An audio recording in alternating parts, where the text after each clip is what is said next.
जय सिया राम।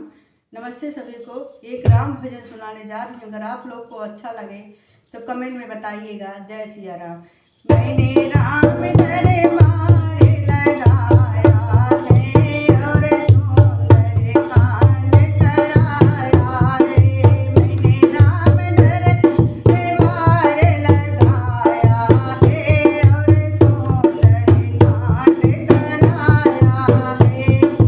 गाय के गोबर से अन्ना लिपाया, बहुनियत चौक पुराया है और सुंदर कांड लगाया है।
सिया राम।